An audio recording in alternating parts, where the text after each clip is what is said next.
Okay, in Chapter 8, we're going to discuss some more what they refer to as fundamentals.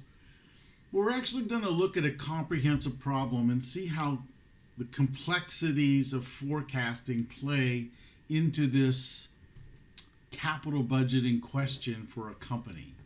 So, as we walk through, certainly, we have our learning objectives, right? We want to talk about taxes, free cash flows. We want to talk about the impact of depreciation on expenses. Ultimately, there's a question of the discount rate that should be used. We will discuss it a little bit in this video, but quite frankly, the majority of that discussion will be in a later video. But one of the things in this chapter that we will discuss a little bit is the concept of risk and how we analyze risk for a project. So again, capital budgeting, we want to list the investments that a company plans to undertake. So what are those projects? How do we determine what those projects are? That's the process of capital budgeting, right? Analyzing those investments to decide which ones we actually should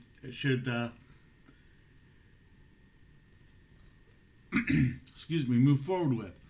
Incremental earnings is the process of analyzing projects. We want to look at what cash flows will be different if the company does a particular project. And if a company is already doing a project, that adds a layer of complexity, because we have to look at what things will change if you do a project. So as we go through this process, again, one of the things we need to do is we need to forecast revenues and costs, right?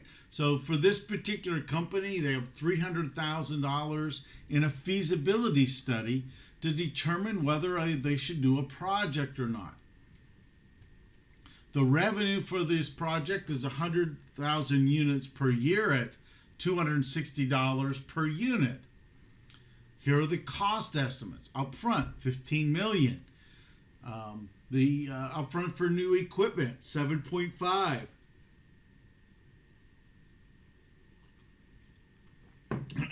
Annual overhead, $2.8 million. Per unit cost, $110. So as we look at this, we can ultimately generate what we refer to as the unlevered net income. This is the net income of the company without taking into account the interest or the financing charges. Remember, in the process of the separation theorem, we want to separate these two ideas of the cost and of separation between financing and the actual implementation of a project.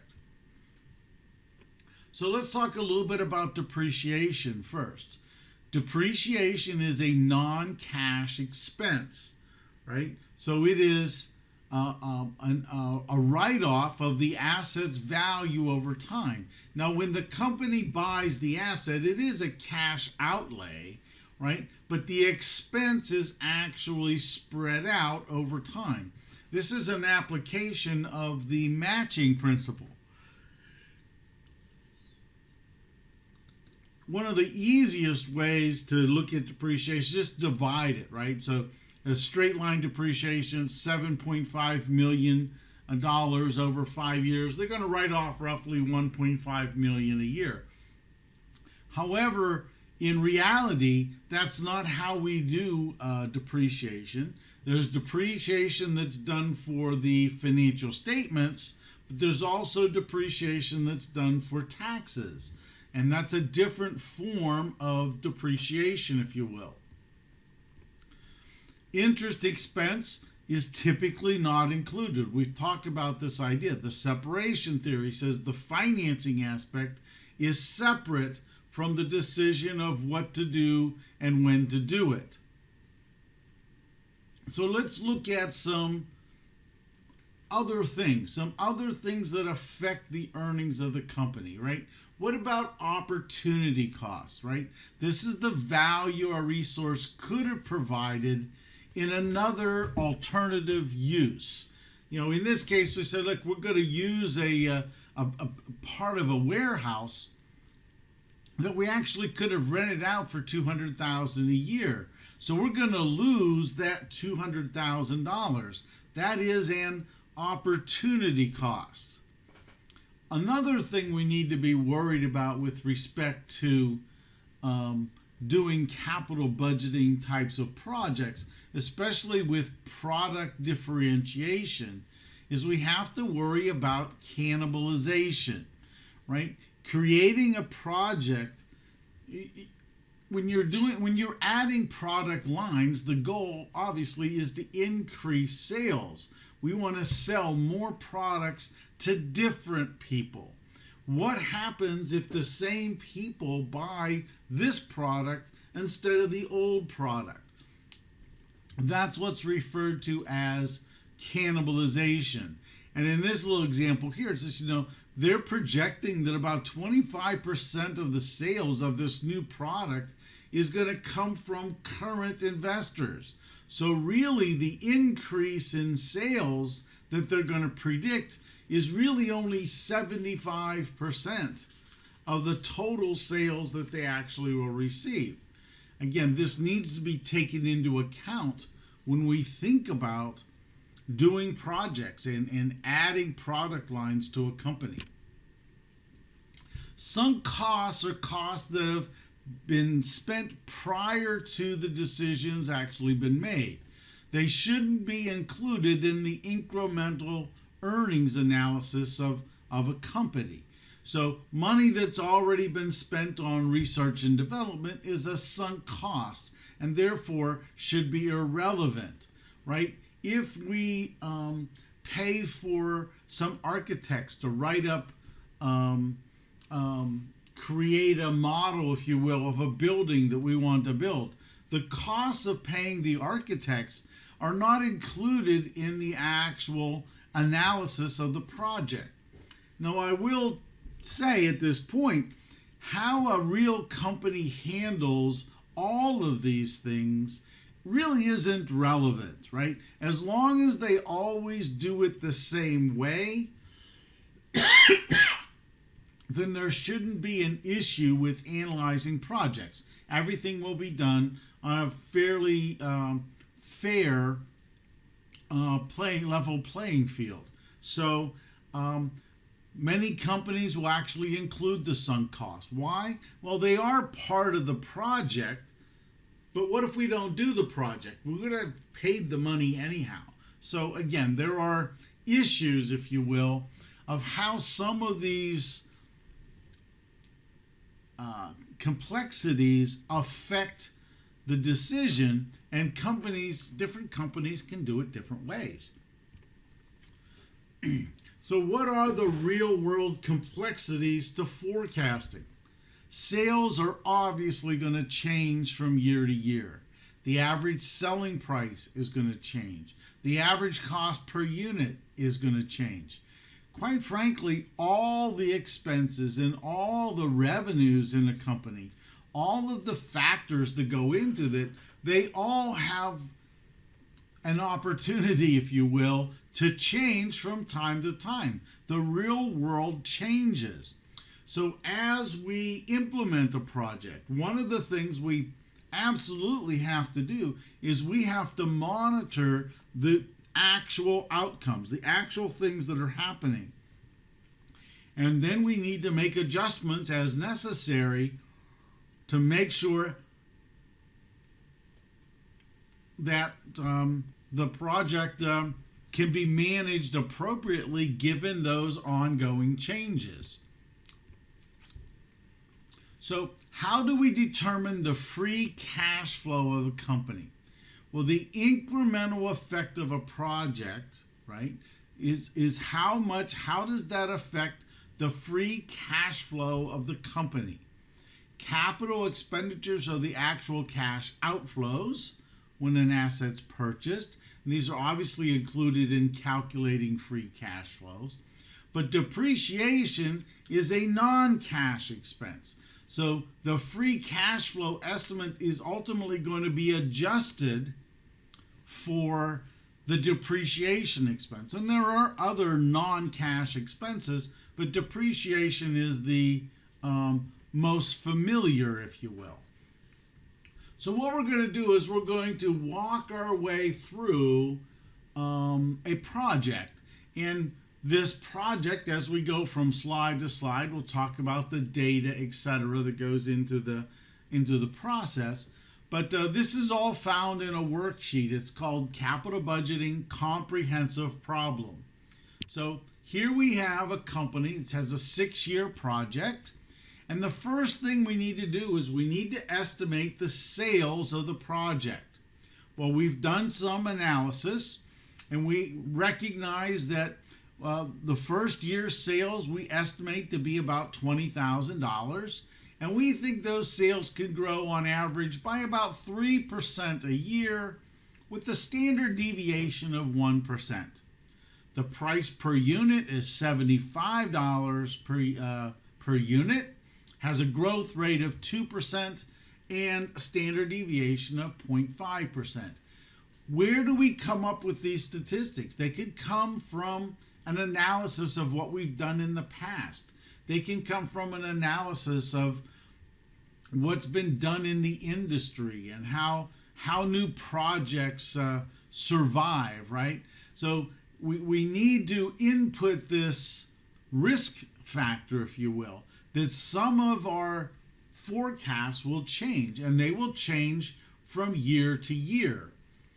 So the first slide inputs the data that we talk about. Here is the unit sales. We're going to have 20,000, and the growth is going to be 3% with a 1% growth rate. So the growth in units, the very first year, we have a random generator that generates a growth rate of 1 plus, and then it's 3% is the average and 1% is the standard deviation. So the first year's forecast is 2.79%, which means sales the first year will actually be 20,559 units. The next year, 3.76%, 2,752 units, etc. We also have growth in price. So we've estimated the growth rates per year based on 2% is the average, 5% is the standard deviation. And that's the process that we go through for the remainder part of these spreadsheets, that we need to understand that there is some risk, and we can assess that risk and put it into play. So the very first year for this company, we expect income of $1.58 million. And of course, you can see that it changes over time dependent on the units and the estimated price per year. So what do we need to know about step 2? We need to know something about the cost of goods sold. What is it going to cost to create this product? $20 is what it costs to make a unit of direct labor. $6 is the materials. In this case, there's no indirect costs, but there are fixed costs of $600,000. And of course, we have the generation of the growth of these particular elements. So again, here's the data that's input in here. We can also see what? Here's the unit sales carried down. Direct labor, what it costs, $20,000 per unit. So $20 times whatever the growth is times the 20,559 units gives us direct labor, direct materials. Here's our $600,000 is our fixed costs. So now we have what? We have our cost of goods sold figure for the 6 years of this project's life. Step 3, selling administrative expenses, right? What are the salaries of my company? $120,000, that's what I pay myself. I'm going to grow about 3%. Advertising, we'll spend about $40,000 on advertising. Again, we'll end up with total administrative costs per year forecasted for this project. Now let's talk about working capital. Right? The company currently has $20,000 in accounts receivable, $35,000 in inventory, and $15,000 in accounts payable. They have been recognizing these ratios with respect to collections, inventory carrying, and payables. So based on this information, we want to forecast what the working capital management of the company is. In other words, how much working capital are they going to need in order to function as a company? So here we have $20,000 now, $35,000 in inventory, $15,000 in cash. So we have totally $70,000 in current assets, $15,000 in accounts payable. So our net working capital is $55,000. But based on our ratios, based on the sales levels that we expect, look at what happens to the values. We're going to generate a huge amount of receivables with these new sales, right? So there's going to be a tremendous inflow of current assets. We're going to need money to pay for this. Accounts payable is actually even going to expand a bit. But we're going to go from net working capital of $55,000, we're going to need $1.1 million in an investment in short-term assets. This is a purpose of doing this type of work. $1.1 million is a huge investment for the company. It's short-term, but it's still a huge investment. What about fixed assets and depreciation? We're going to buy two pieces of equipment. One costs $100,000, has a 3-year depreciable life. At the end of 6 years, it'll have a salvage value of $20,000. The other one is a $750,000 asset, 5 years of depreciable life, and at the end of the 6th year, it can be salvaged for $100,000. So in this spreadsheet, we have a place to put the purchase price, the purchases of assets. So we have $100,000 in the 3-year, $750,000 in the 5-year. When this is put into these assets, there is a formula that ultimately calculates the depreciation expense for the assets. So here you can see the actual depreciation schedule each year for the assets of this company. So the gross fixed assets obviously are going to be the same, but the accumulated depreciation grows over time. So net fixed assets obviously changes, because net fixed assets is the gross fixed asset minus the accumulated depreciation. At the end of this project's life, we'll be able to salvage these assets. So we'll be able to sell them.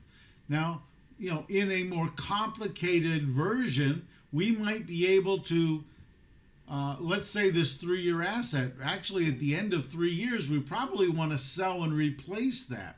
So maybe we need to, in a more complicated sense, add additional purchases of assets here. It's a little bit beyond what we need to think about for this company and for this exercise, but absolutely we have to worry about replacement of assets in between. So now we need to construct the income statement. If we assume that the company has a 21% marginal tax rate, when we plug all these numbers, plug in from up above somewhere, right here we have net income for the company for these 6 years. And you'll notice in year 2, we're actually expecting to have a loss in income. So we're going to have a negative profit in year 2 of this project's life. It's just nice for us to know that that is potentially going to happen for us. Before I go back, Notice here that in this net income, this really isn't net income bottom line. It's net income not including interest, because we don't include financing in our calculation of cash flows for projects. We now can create the balance sheet. Again, remember, long-term financing is not part of it. So all we have here is the asset side of the financing of the company, and we have the short-term liabilities of the company. So that gives us the balance sheet, if you will, so far for this, so that we can construct the free cash flows of this project. So in the end, how do we do this? We take the net income of the company, we add to that the depreciation. We also need to add the changes in working capital. This gives us our net cash flow from operations. Purchasing assets, here we know we bought $850. Later on out here, we're going to sell some assets, but this also takes into account taxes, so taxes are included here. And so in the end, you take the net cash flow from operations and you subtract from that the net cash flow from investments, and we end up with the free cash flows of this corporation.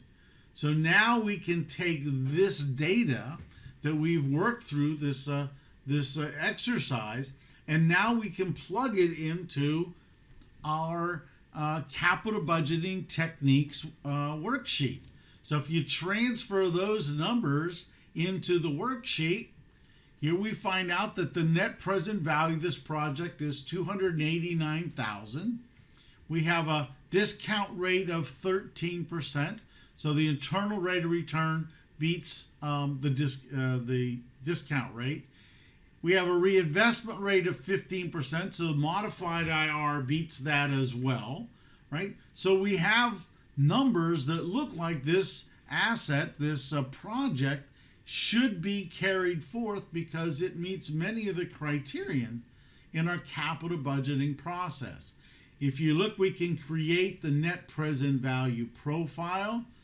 Shows obviously that it has a fairly steep slope, so we know that there is a pretty big sensitivity, right? The slope of this net present value profile can give us an indication of sensitivity, if you will. And you can see here from the data table, we find out that somewhere between 25% and 27%, the net present value turns to zero, right? It crosses the zero axis. And in fact, we know from understanding the internal rate of return, that is the interest rate or the rate of return or the cost of financing that would give us a net present value of zero. So the way textbooks frequently define this is internal rate of return is the interest rate that equates the present value of future cash flows and the current investment. I don't find that all that enlightening, right? But it basically just gives us the point, or the internal rate of return is a point that we can identify on this net present value profile. Anything to the left of that, lower discount rates, will have positive net present values. Anything to the right of that will have negative net present values. So that's the end of the first part of this fundamentals of capital budgeting discussion.